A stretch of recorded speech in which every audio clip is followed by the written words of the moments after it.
Zack's Zest, written by Dale Meyer, narrated by Brian Meslar. Prologue. Zack Higgins walked into the coffee shop, took a look around, and realized neither Levi nor Ice were here yet. So he walked to the front counter and ordered himself the largest dark coffee he could. With that in hand, he turned to look for the most isolated table and found it in the far back right corner of the coffee shop. He headed there and sat down. He tried to get here a few minutes early just because he refused to be late for meetings. He knew the last job had been only okay as far as he was concerned, having dealt with Rebecca. And the case itself had turned out all right, but the end results left him feeling very wounded in many ways. Even now, he still felt stupid, since he hadn't had a sexual relationship with Rebecca in a very long time, and the one that they had been left with for the last many years had been platonic and friendly at best. But because he'd always been hanging on to the wonderment that maybe her daughter was his emotional entanglements with Rebecca hadn't been severed. And that was too damned bad because he was sitting here now feeling more than a little sorry for himself, and that was as unacceptable as anything. "There you are." Ice's warm voice broke through his musings. He looked up and smiled. "Aren't you a picture?" he said, nodding toward her obviously pregnant belly. "Wow, thanks, I think," she said, sitting down with a hard thump. "One day the baby turned, and all of a sudden I look very pregnant.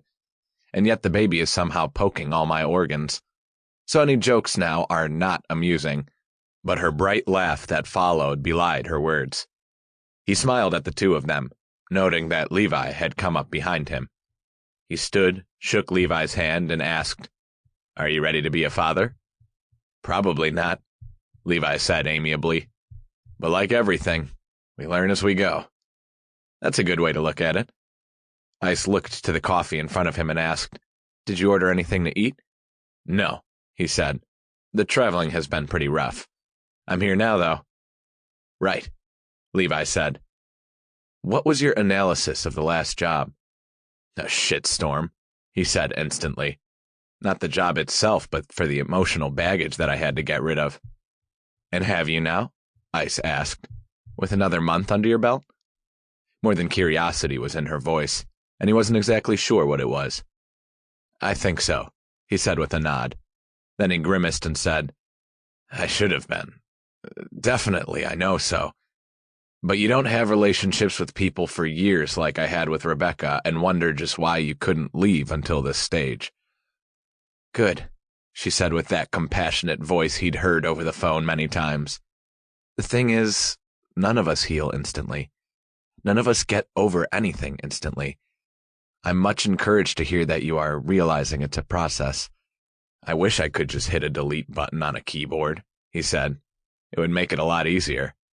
"Maybe," she said. "But the thing is, you need to be free and clear to get your head back into the game." "As I learned all too recently," he said, staring at the mug of dark brew. "It's a little disturbing to realize just how much I did have to separate from her, when I had already thought those ties were severed." He looked over at Ice and Levi. "What's this meeting all about?" "Just want to know where you are," Ice said. "Wondering if working for us is still something you're interested in." "I am," he said, surprised. "I figured after the last job you wouldn't want me." "Everybody can have a tough job," she said, "and everybody has emotional issues they have to deal with. It's all about how you deal with them that's the problem and/or the solution." "Are you sure you need more guys?" he asked, studying the two of them, hoping this wasn't some take-pity job. "You've got what, 24 guys working for you?" "Yes, but we're setting up satellite offices," she said. "One in England, one in Europe." "Oh." He stopped and stared. "That makes sense. A jump-off point, so to speak, to get your guys' boots on the ground faster around the globe.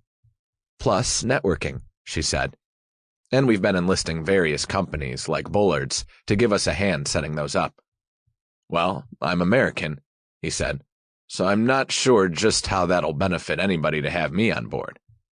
"Levi is staying home for the next few months," Ice said, "and I'm obviously grounded for at least as long." Zack nodded. "And?" he asked. Sample complete. Ready to continue?